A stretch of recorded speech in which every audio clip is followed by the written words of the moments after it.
All right, good evening, everybody. Thank you so much for joining us. This is ANJEE's summer Zoom and our spring Zoom, and we're doing a series of programs that have quite a bit of diversity with our Zoom programs for this particular session. And today, as you know, we're doing a program called Teaching EE in the Summer of COVID.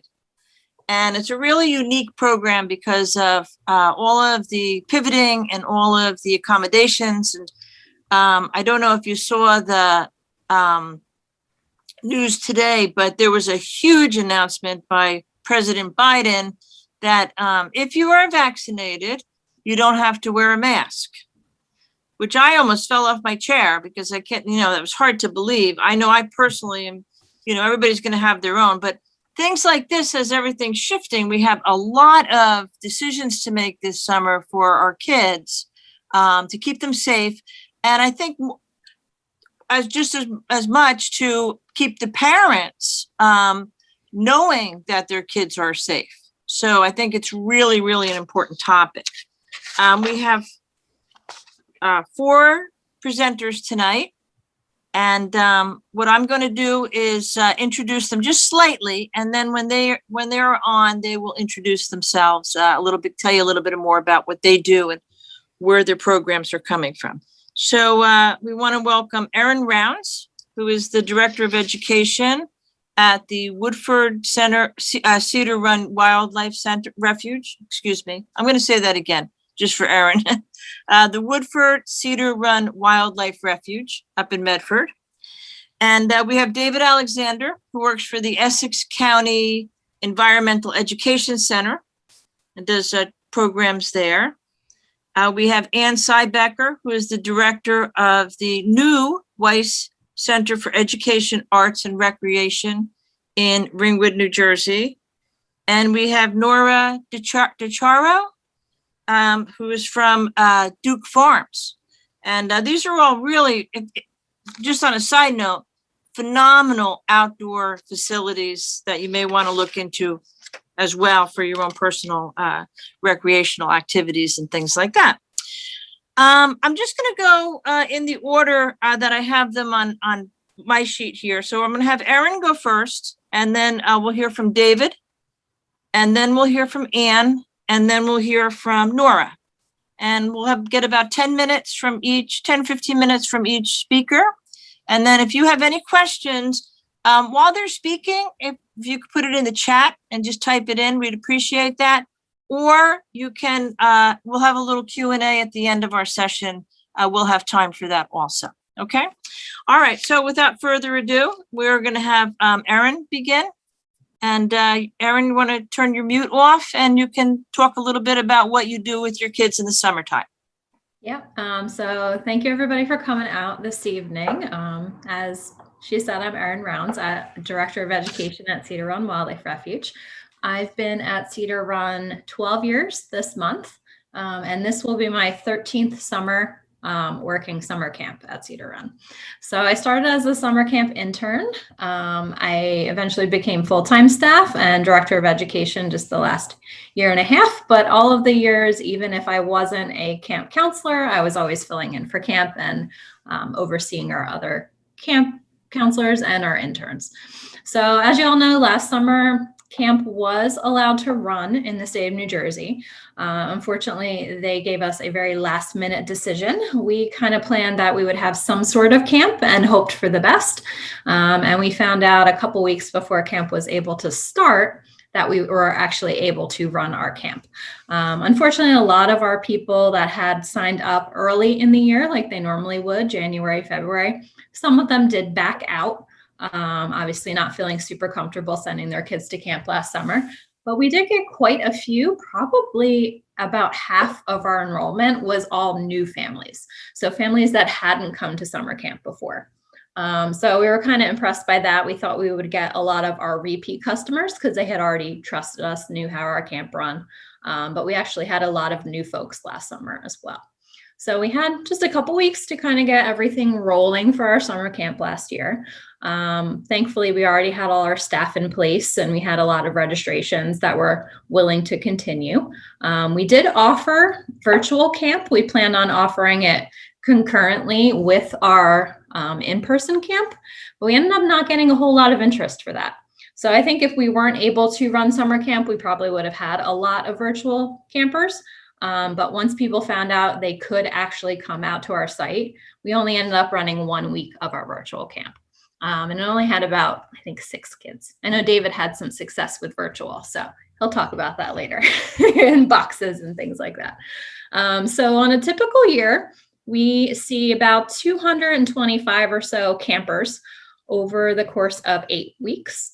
Some of our weeks have 2 camps running or 3 camps running, but we see about 225 kids. Last year, we saw about 120, so not down very much. The staff had us, or the state had us running at half capacity. So typically we would max out at 20 kids per group. Last summer, it was 10 kids per groups.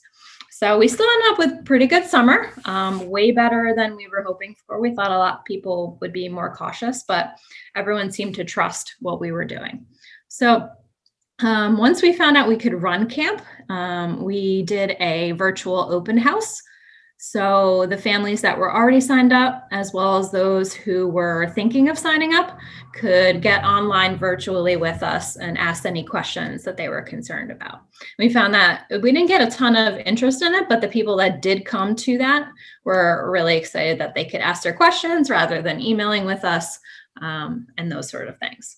So camp was successful. We had, thankfully, no outbreaks at our camp, no known cases that we were aware of between the kids or the staff. We have a staff of 6 that run our camp throughout the summer. Trying to think what else. So once we found out that we were able to run camp, the state put up all of the regulations, which have changed a bit for this summer, but just for some fun little, well, not even fun, some little tips that we learned last summer. So because we were running at half capacity, we were able to spread the kids out in our normal camp area, which is a large pavilion that we have. So because we were worried at that point a lot more about surface passing on, every kid had their own kit of supplies that they used throughout the week.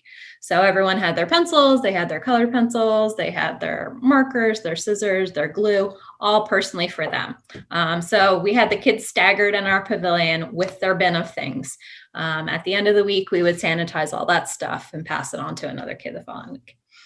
We also made sure that each camp group, because I said sometimes we had 2, sometimes we had 3, each camp group had their own porta potty because we don't have inside bathrooms for our summer camp. So each group was broken up by that as well. They also had hand sanitizing stations, but also foot pump hand wash stations. So we tried to separate the groups as much as possible, but also make sure that they weren't getting contaminated at all otherwise. Trying to think what else. I don't know. That's a good start. Does anybody have any questions before we move on to someone else? Right. Any questions? You can always do a hand raise also. No. Yeah. Okay, we look good. All right, thanks, Erin. That was a lot of good stuff, and I think that maybe everything's going to be repeated this summer, it seems, too. So moving forward, so all this, is helpful. Oh, we have a question. Diana had a question. That's actually a great question, Diana. So we typically run half day and full day summer camps. We were concerned that we might have some issue running full day with having lunch. But because we were able to spread the kids out quite a bit, we still ran our full day camps. For our half day campers, though, which are our 3- and 4-year-old camp and our 5- and 6-year-old camps, we at first gave the parents the option of attending with their kids just because we weren't sure how they would be with the masks and all. And then eventually after the state said that, we could open it up a bit more, we made it optional. So at first they were required to come, then we made it optional. And we only had a handful of parents actually take us up on that, mostly parents with and kids with any medical issues.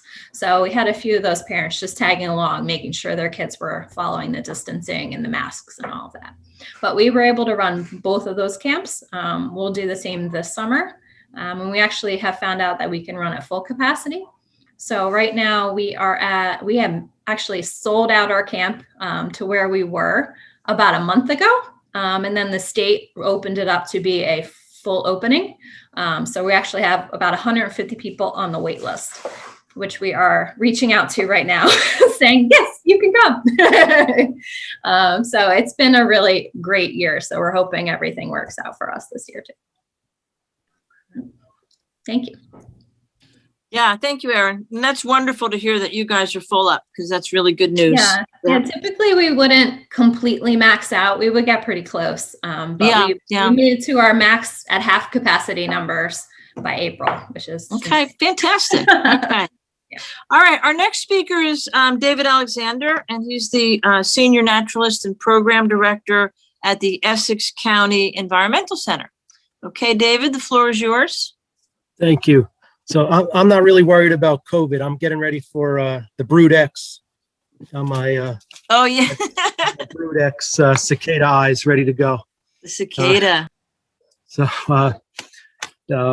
Yeah, we ran full speed last summer. We did these eco activity boxes, like Camp in a Box, and had virtual videos and a slideshow that was interactive available, and those were really popular.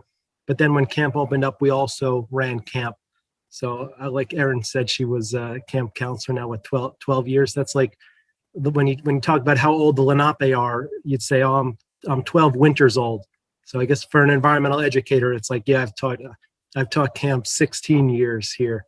So it's a lot of fun, but it's exhausting as well. And it's always a busy summer. And I tell people, you know, I'm working during the summer, so don't ask. So we did the eco activity boxes, which we're still doing, and we've continued to do through the winter and then the spring. So I've got all these flyers up on our website, but the eco activity boxes have really fizzled out for individual families, because they kind of did one and they were done with it. There's a whole lot in there, and maybe it was overwhelming after a while, but it's really taken off for schools. Some schools have purchased 20 boxes at a time. So one of our educators, our part-time educators, who has not been comfortable teaching the kids, has been working on putting boxes together. So this one teacher's bought 60 boxes. So we keep selling more and more of these eco activity boxes. So it's really become a fun thing. And a way for us to put together some of our like favorite crafts and activities, but also things that are completely bioregional and specific to our locality. So, you know, like the textbooks in the school are always talking about things like the rainforest, places that are far away, but our eco activity boxes, everything is, you know, just like camp. It's really specific to what they're actually going to find in their own backyards. So we're continuing the eco boxes. We're going to have camp here at the center. Camp is sold out. But we have limited spots. It's just 10 kids per session, and we're running half-day camps. So we'll be running half-day camps in the mornings, and then a few camps in the afternoons as well.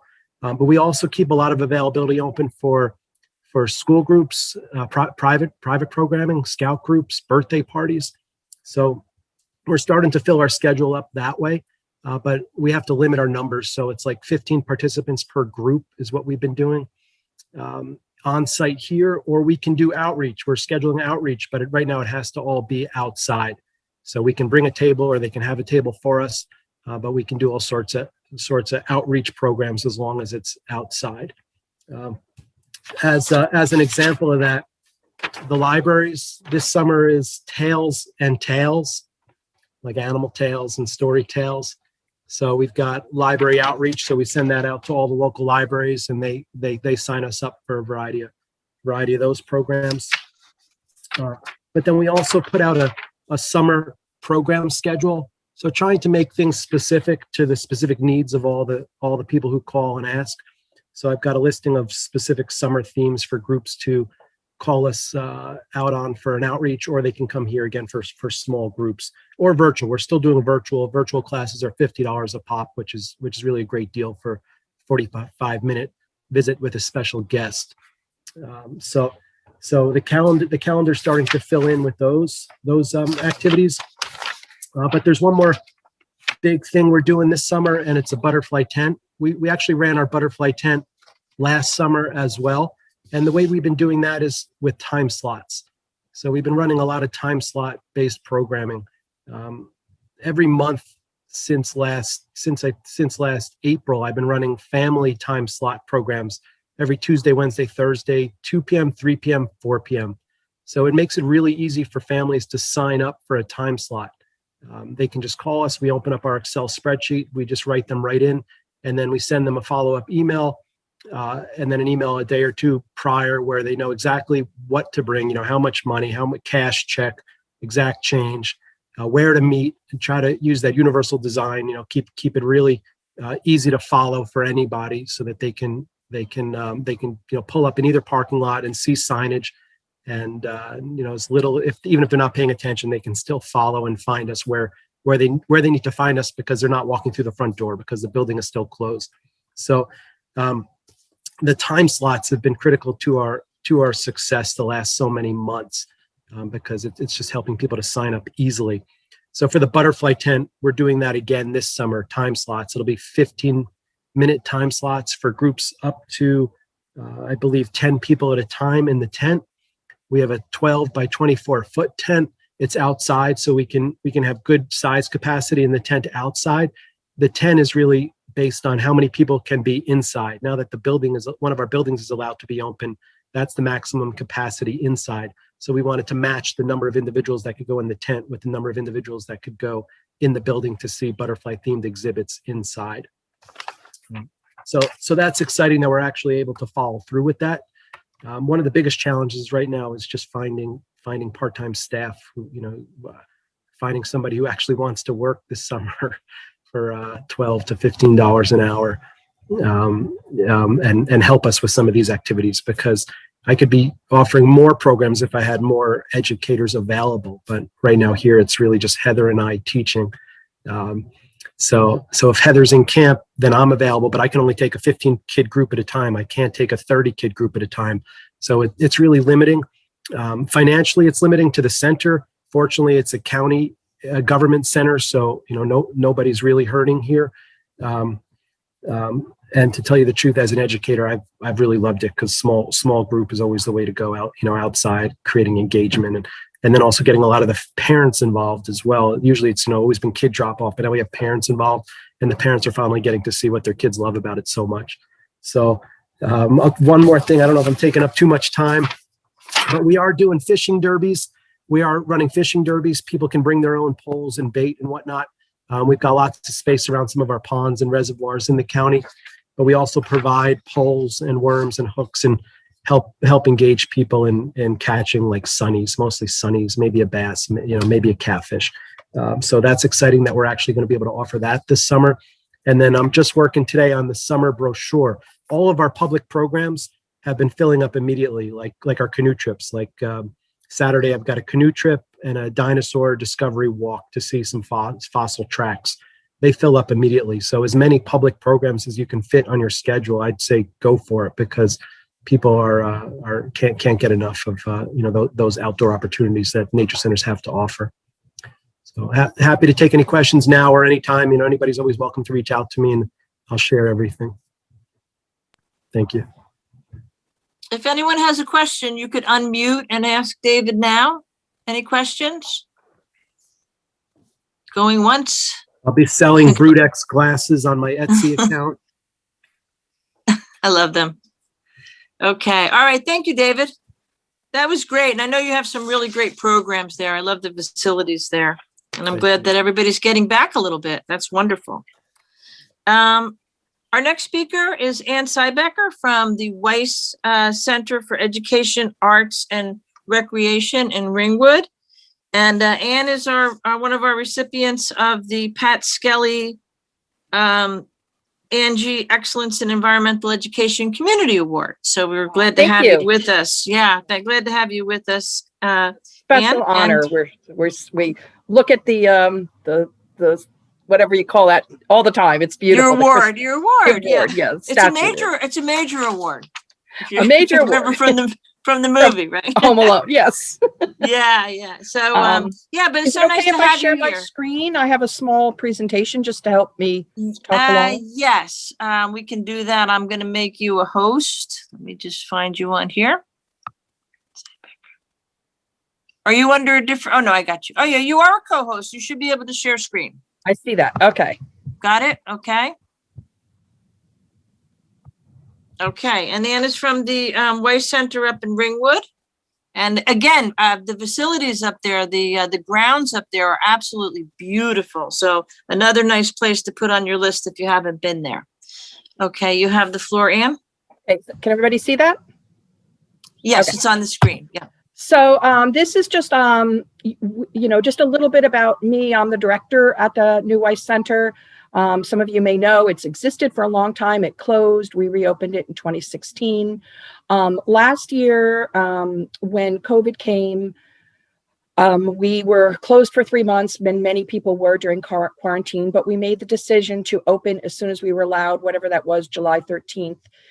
We did do a little bit of virtual programming, but all of my interns and staff hated it. And most of the community was receptive, but they soon weren't so keen on it either. So we just decided to pivot and find a way to do as much as we could do. And we were primarily an outdoor-based center, but now we became all outdoors. So it was just a matter of kind of thinking of how we could adapt. This is just some of the programs that we've done throughout the year. We really never stopped. And in fact, in some ways, it was great for us because it pushed us outside our comfort zone, had to think outside of the box. We didn't previously offer homeschool. We didn't previously offer after school.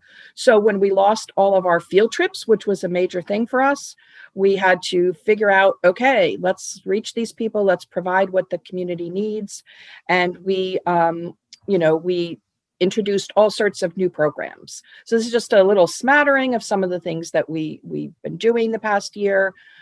We, like somebody else mentioned, with planning, I hope nobody's afraid of it. There's some of us that have been doing it for the better part of a year. So anybody that's new to it, don't be afraid. You can do it. It'll be safe. It'll be good. And, we're doing our full regular summer camp this summer. And the only difference from pre-COVID is that it's a smaller group. Every single one of our programs is a maximum of 16. Last year, our summer camp was only 10 kids, but we definitely feel like we can accommodate 16 with some of the tricks and tips that we've used. But every single program we do is 16. Even when we did our Earth Day program down here just recently, instead of having everybody show up, we just staggered our activities throughout the day. So there would never be a big crowd, more than 16 on site at any one time. And it's really worked out very, very well. So here's just some of the pictures of throughout the past year. I guess it's a little winter heavy. We are fortunate to have a whole bunch of wonderful outdoor activities, an outdoor facilities, a covered pavilion. We just installed a new hugelkultur raised bed garden, picnic tables, and we tried to maximize our spaces as much as we could and create separate teaching areas. So this is just some of the, I kind of broke it down into 3 different things when I was thinking about what's important to know doing environmental education in the summer. And I'm assuming for many or most people, that's primarily things like summer camps, but I know some of you also do public programs or scout programs. So I think the most important thing was we just would have to decide what our guidelines are, basing it on the CDC and the state and, whatever youth camp certification you have. Set it, communicate it, and then stick with it.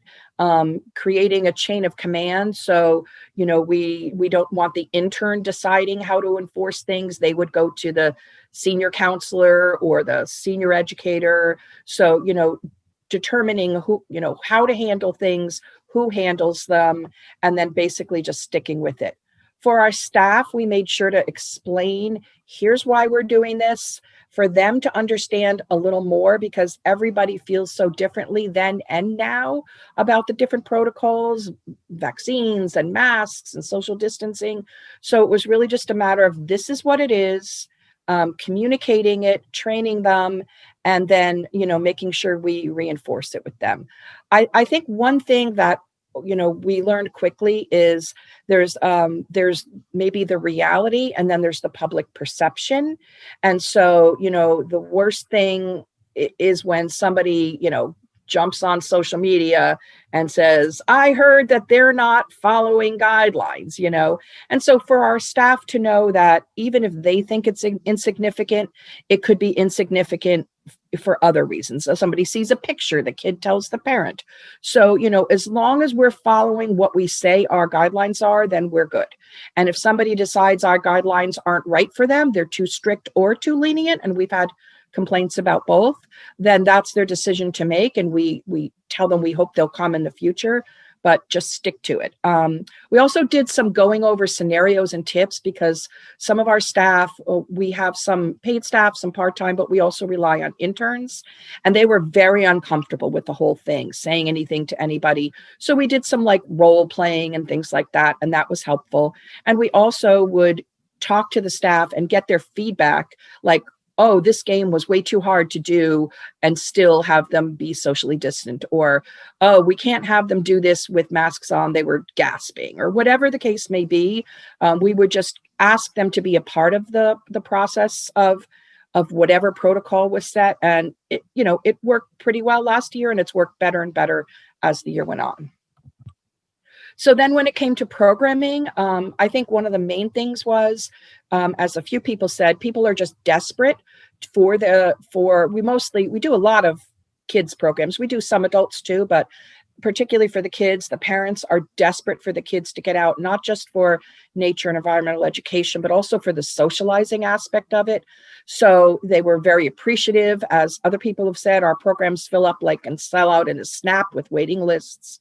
So it's just a matter of setting the expectations at the beginning of the program, saying, here's how it's going to go, here's what we're going to ask, thanking people for following it, saying, I know this might not be right for everybody, but this is what we need to do to be able to, function.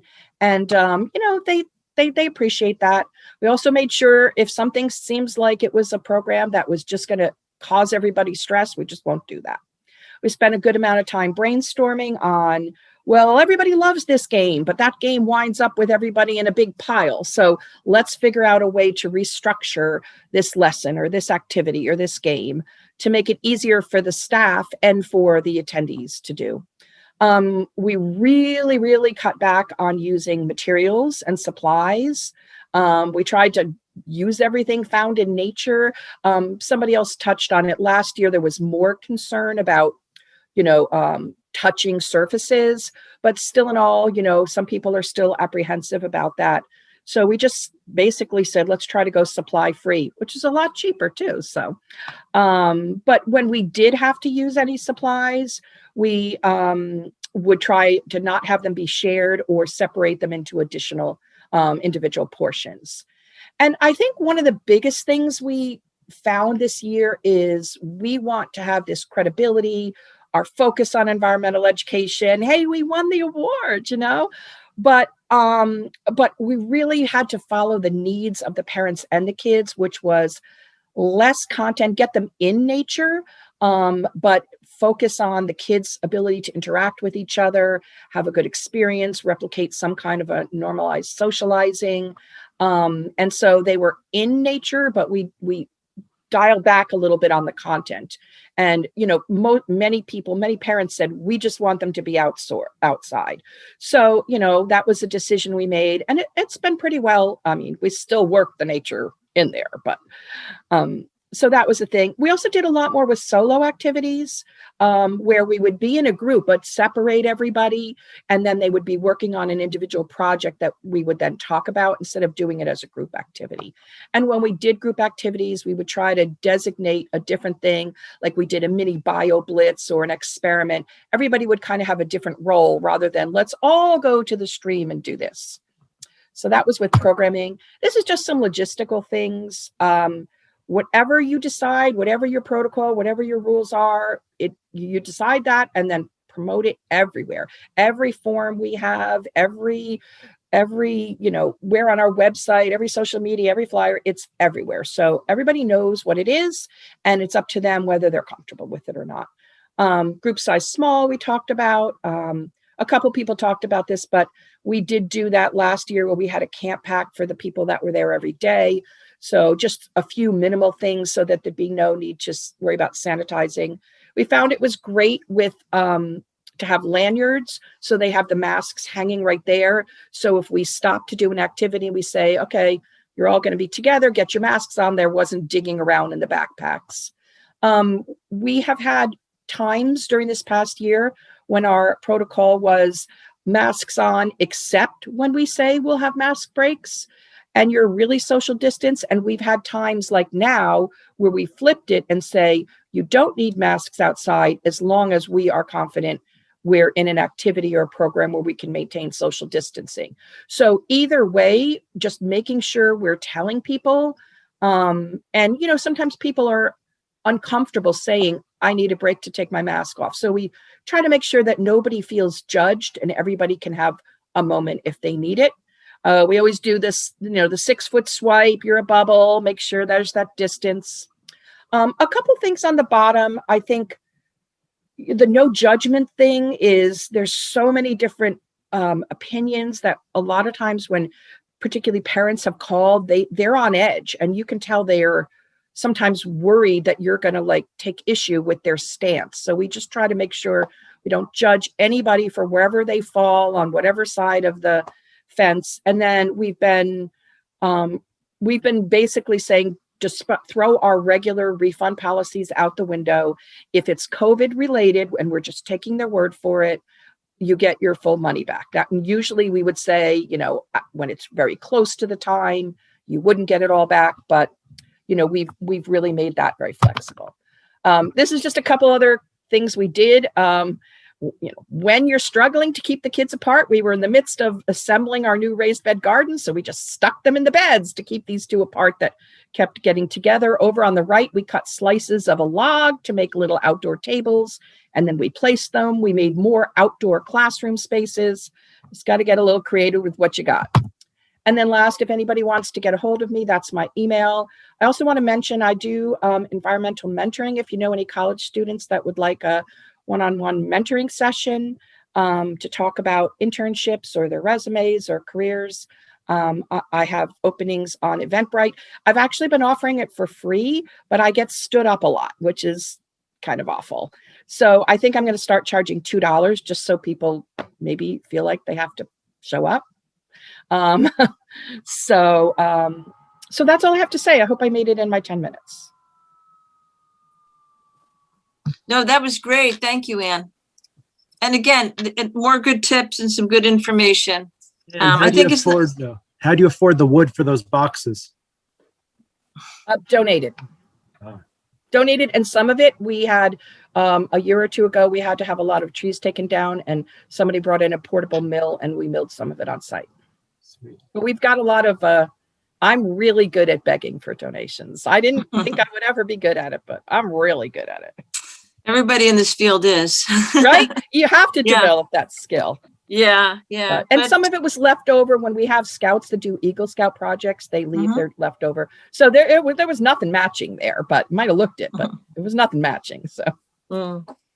But that's good. That's some good ideas of how to expand the outdoor classrooms too. Very nice. Yeah. Stephanie, did you get my? Yes, I did. Chat? Okay. If there are no further questions, and if they come up, please put them in the chat box. That would be wonderful. I think we can move on to Nora DiChiara, and I do apologize if I'm mispronouncing your name. Please correct me if I'm wrong. Introduce Nora DiChiara, the Director of Strategic Planning and Programs at Duke Farms. Take it away. Thank you so much. And you can say it whatever way you want. People say DiChiara, it's all good. I just hate you. I answer to that too. I'm the Director of Programs and Strategic Planning at Duke Farms. And I'll talk a little bit. I had a presentation, but I think I'm just going to wing it and just talk about what our COVID response and recovery has been like. So we shut down in March of last year. Our entire building shut down, and all of our programs shut down.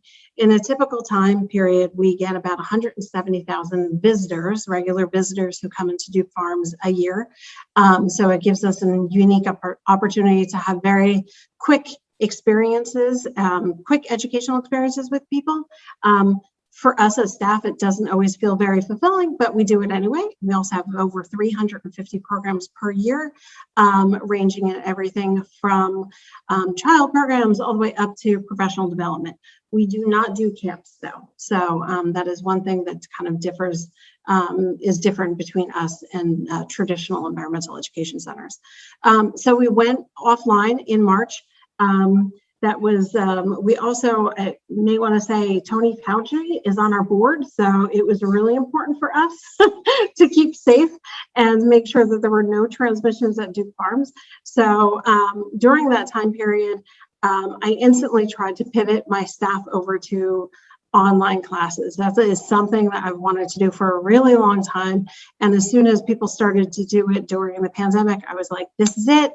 I'm going to get everybody to do this. So I drove everybody nuts. I think they wanted to kill me at that point because they're all environmental educators. Everybody wants to be outside, but this was the best thing that we can do. It got really successful, actually. We were blowing through our accounts. We actually had to get an increased Zoom account so that we could have webinars. We were blowing through 500 registrants. Afterwards, we'd record the videos and we'd have thousands of people watching them.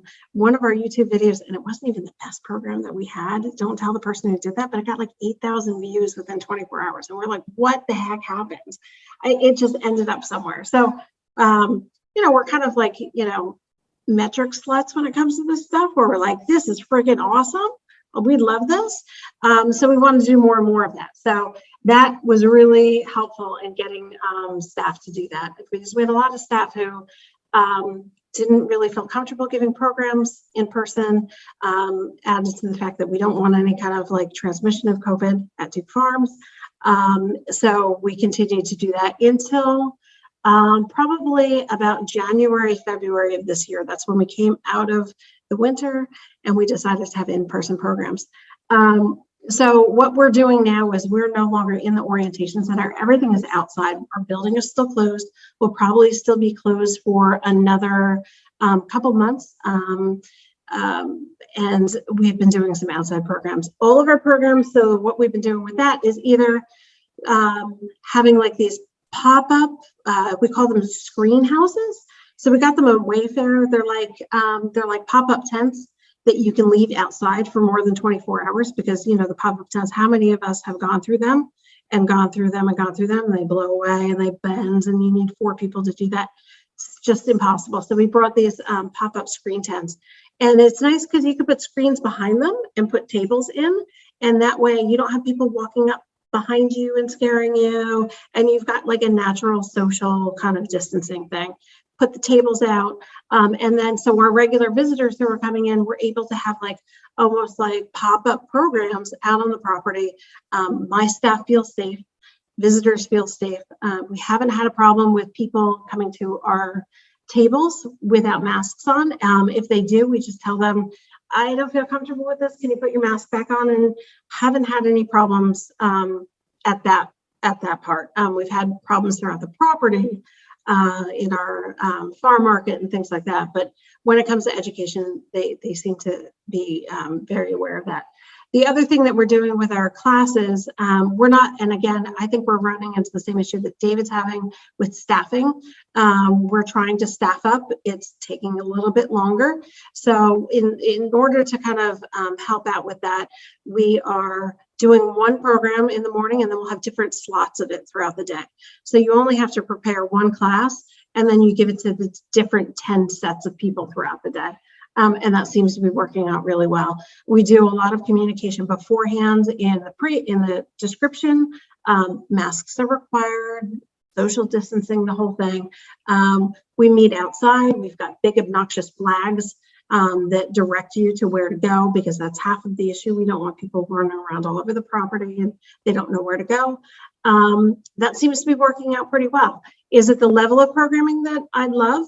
Probably not, but it's the best thing that we could do. And the one thing that I've found during this pandemic is to be extremely flexible in your goals, objectives, and also in what you are educating about. So kind of bring it down a notch and realize that sometimes being away in nature and learning something, even if it's just something a little bit smaller that sparks an interest, is really important. Some other things that we did, our COVID protocols are pretty tight. So I said we were closed during the summer. A lot, we were reopened for people to come up on the trails, but education staff was not there. We spent a lot of time working on our COVID protocols. So they're really, really tight for what to do when. Try to think of what else that you probably need to know. Again, still staffing up. We're not going to be fully staffed up until probably June when we finally get some interns on staff. But that's where we're at. So far, zero transmission at Duke Farms. We're also not giving away equipment or anything like that. Binoculars we don't have. We're going to start back up with our Eagle kits because that's something that they can have like a rest period. They can come back from the teachers. They can have a rest period for 3 days and then we'll recirculate them. So doing something similar to David's doing, which is like those boxes that you send out. So that's working out really well. And I have found that the school groups kind of fell off the map, understandably so. They're just barely trying to survive. In the past month, we've zoomed into classes, which has been a very great opportunity because some of our staff still can't come back to the property, and they're able to actually feel like they're part of the team and they're actually zooming into the classrooms, and that's working out really well. But we are starting to get those school group forms coming in, smaller private schools, and then I think that they're going to start picking up, the camps are going to start picking up over the summer, and then the school groups are going to come back in the fall. So that's where we're at. Online versus hybrid versus in person. I will say that we've kind of fed the beast with hybrid and in the electronic classes, and you got to keep on feeding that beast.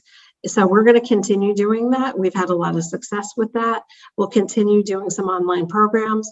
Our outdoor programs, I'm pushing more and more that they remain outdoors. You can have an orientation inside, but you have to have it outside. That's what makes everything different than zooming into places, is like the ability to see things and feel things and breathe and smell. So we'll continue to do that, and also doing more hybrid things. So having the opportunity to Zoom, Facebook Live, whatever, while you're doing an in-person class. So we've gotten over the technological aspect of that, the hurdle, and we've embraced it, and it's here to stay, and we'll continue to do as much as we can, given the staff levels that we can. So if anyone has any questions, I'm glad to answer any. Okay.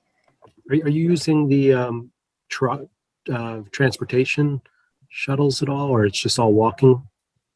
It is all walking. However, if you need assistance, if you require assistance, if you're physically unable to walk, you can reserve them through just calling up the organization, and we'll make that happen. They happen at weird hours because, again, we're understaffed, not only in education, but we're understaffed in visitor services.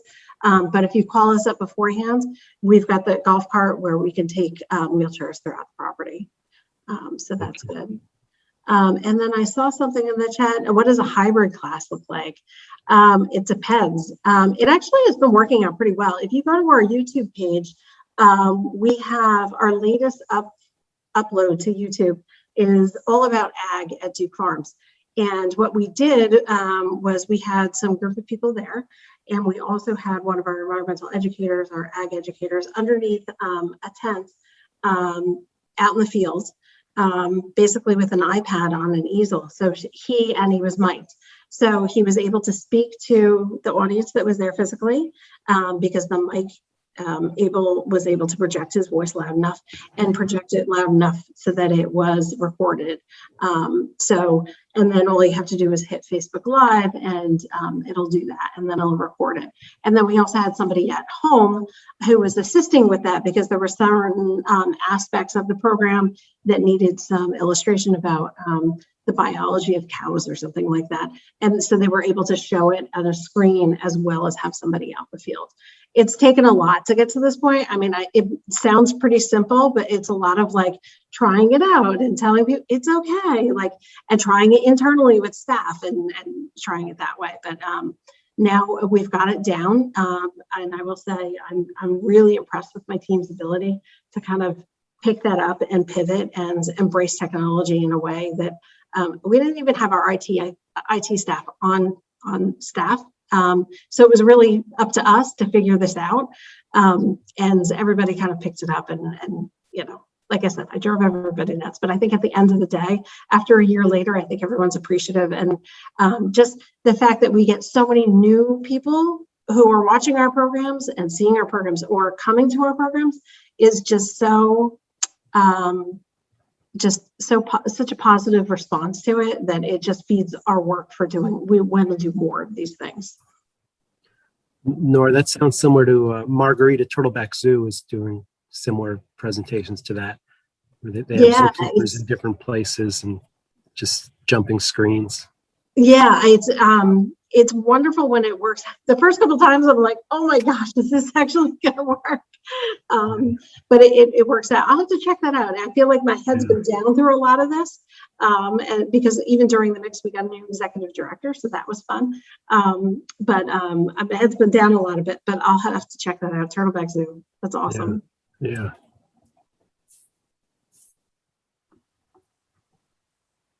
All right. Okay. Don't see any more questions. Oh yeah, go for it, David. Oh, sorry. Go Just for it. listening and thinking about things that I left out. We do a supply can also, and I think I'll do a supply can forever. I don't, I can't teach sharing in a half day, 1 week nature camp. Let me focus on nature. So I just love the simplicity of that. And then the kids can take responsibility for their own little supply setup. It works great. We do a do now activity, so they, we have to go through the COVID questions for camps. So then they walk in, they immediately every time have a craft kit. So it's just set up in their space so they can just get to work. And so the first 15 minutes are taken care of as we're dealing with getting kids administered. I did have a kid, we had a spring camp, April Fools. She says yes to the COVID questions and goes, April Fools. So that was not funny, but very funny. I want to show you every public group program, every family group, everybody who comes in, our program times are shortened because there's no inside space. So we've been giving out craft kits. So I don't know if you can see that. There's a flower anatomy kit. So just an example, like if we have like April was wildflowers, May is frogs. So everybody at the end of the program gets a little takeaway. So that's a nice way to extend the program. And it's also something that, again, our part-time educator who's not acting as an educator is now able to do. She's been very busy putting together all these exciting craft kits that the participants really appreciate. And then we were talking about the virtual Zooms, and there's so much out there now, and some people have had enough of it, and now it's late, so they don't want to do it as much. But we just had one where we made an owl pellet kit, and you could pick up the owl pellet kit, and then we did an owl pellet discovery owl lesson. So that was a big hit, and the participants want more of that. So we might do that sort of Zoom program where we prepare something that they pick up or get mailed in advance. And that might be a fun way to try to keep some momentum there.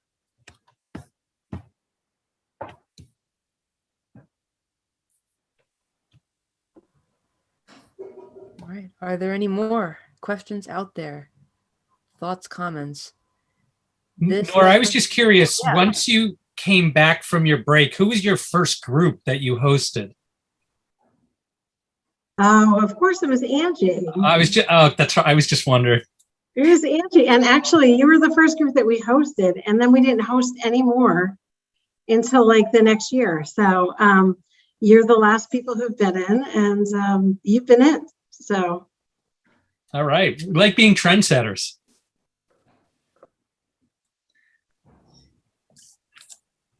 Okay.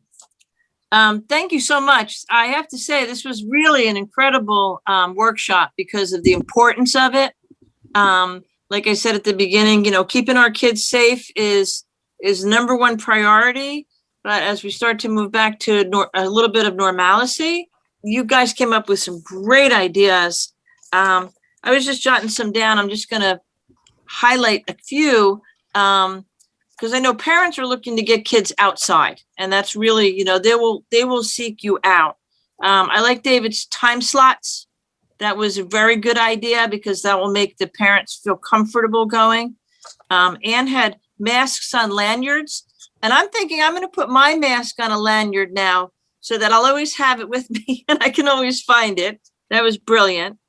You guys talked a lot about communication and your you know, knowing who to go to in your for certain situations, like being prepared ahead of time for different scenarios that might come up. That was something I took away. And then, of course, Nora, you were talking about doing Zooms to the classrooms, and you could get that momentum going again and get back to the schools and back to the students, and you know, we will get back there. And I want to wish all of you a lot of luck in getting your programs back up and going again. I think 2021 is going to be a good year for all of us. So yeah, I wish you all luck with that. Is there anything else from anyone? Stephanie, do you have any last comments? I do not. Only that during the this meeting, I had posted the website for ANJEE and the Facebook page in case anyone happens to be unaware of it, but I'm sure many of you are. But nonetheless, there it is. And just a short word, just thank you everyone for your efforts and successes. And this has all been a crazy time, and you're still transitioning into who knows what as things open up again. But I'm sure it'll be a great adventure, and we're looking forward to good things with everyone in the future. So we'll see you guys again soon. Yeah, it's great working with all of you. You guys are great professionals for the field. So thank you. And thank you for your time tonight. Yeah, nice job, everybody. Keep up the great work. Thank you so much. Okay. Thanks. All right. Everyone. Good night, everyone. And thank you for attending. Good night. Thank you.